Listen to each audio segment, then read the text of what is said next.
Hello, my name is Awad Kazem Targhi. I'm a PhD student at Arizona State University working at the Power Electronics and Control Engineering Lab under supervision of Dr. Ayam Malik.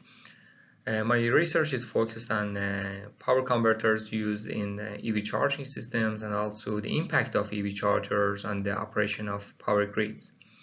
In this video, I want to explain my research on optimal utilization of V2G mode EVs for grid frequency support purposes.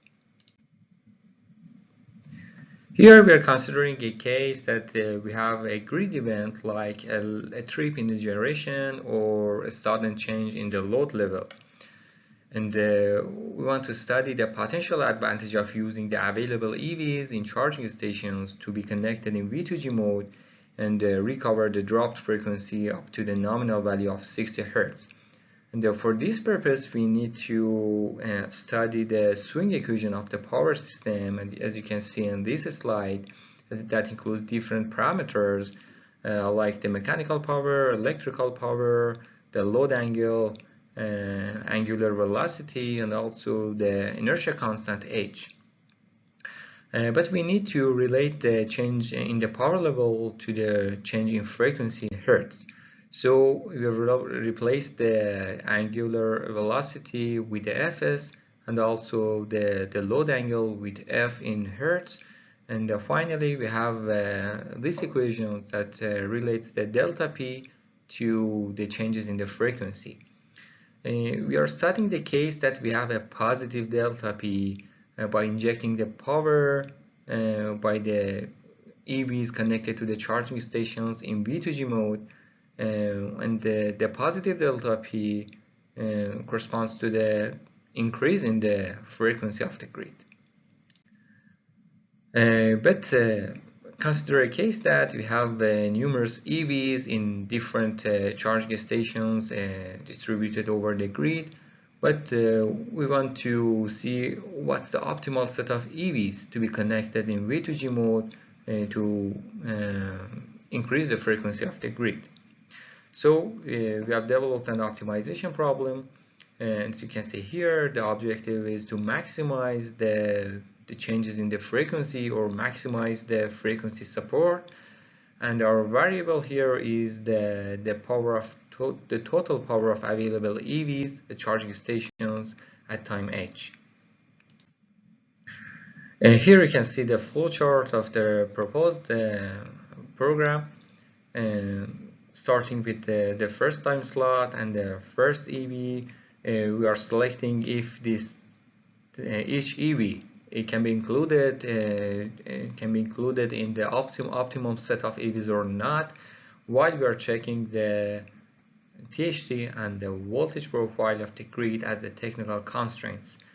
These two constraints are important because they consider that we have charging stations with multiple EVs, but we cannot use all the EVs connected to the charging station due to the voltage or THD constraints. So we need to check these two constraints. And for the THD constraints, we have modeled the EV charger, including the DC-DC and DC-AC stages, and corresponding control loops to measure the THD constraint. And also we have used a CSM current summation method power flow using the backward and forward sweeps to check the convergence and finally extract the voltage profile and check the voltage constraint of the grid. We have studied the IEEE 33 bus system with adding 5 charging stations at different nodes, and we are considering 4 cases depending on the location distribution and time of the grid event.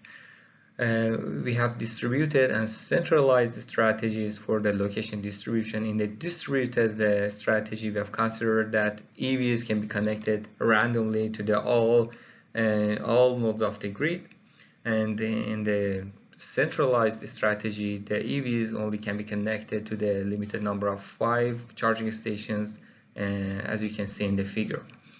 And also, the time of the grid event affects the impact of the availability of EVs, because the EVs may be the available EVs may be different at different times of the day. And here you can see the overall results of the program.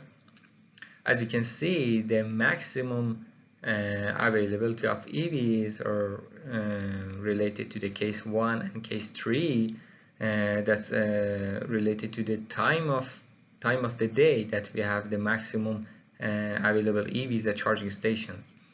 And if we compare the case 1 and case 3, the difference is in the location distribution of EVs.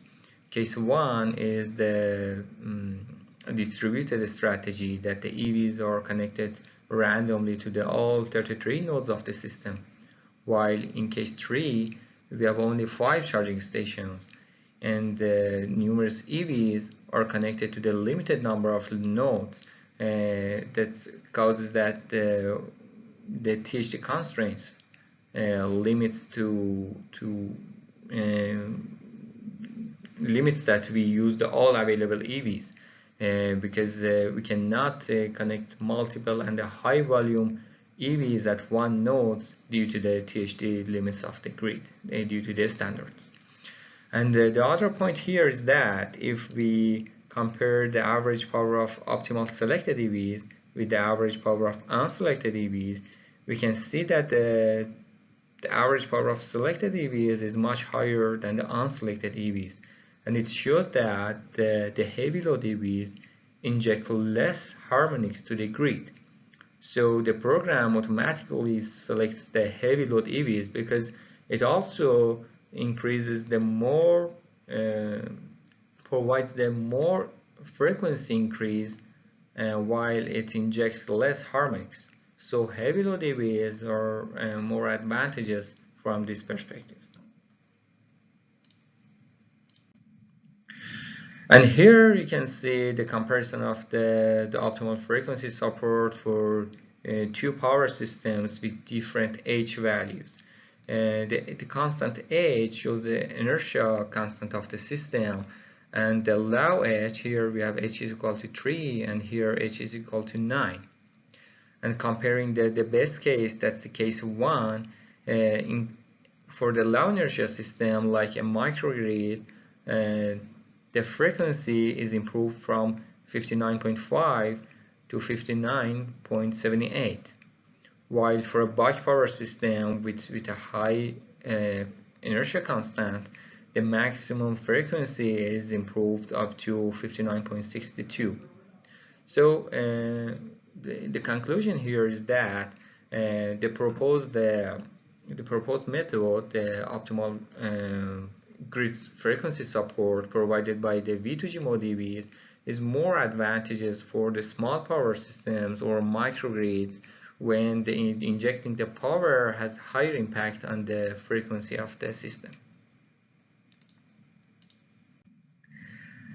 And here you can see the impact of running this program on the voltage profile of the grid. As we are connecting the EVs in V2G mode, it's like a decrease in the load level or increase in the in the generation level, and it's like a distributed generation. So we expect that injecting the power and connecting the V2G mode to improve the voltage profile. As you can see here, case 1 and case 3 can improve the voltage profile and increase the minimum voltage of the grid. And here you can see the minimum voltage depending on the topology of the network is corresponding to the bus number 18 that's at the end of the radial network. And case 1 and case 3 corresponding to the highest availability of EVs can improve the voltage profile of the grid as well. So to conclude our research in this work, we studied the impact of bidirectional EVs on power distribution networks, and considering the power quality, the THD, and the voltage profile, we developed an optimization method to see what's the optimum set of EVs to be used for grid frequency support. And we saw that this method is advantageous for small power systems or like microgrids with low constant inertia, and it also very dependent on the time of the grid event because the available EVs at different times are different. So depending on the time of grid event and the type of the power system, this method can be useful to recover the dropped frequency of the system. Thank you so much for your attention.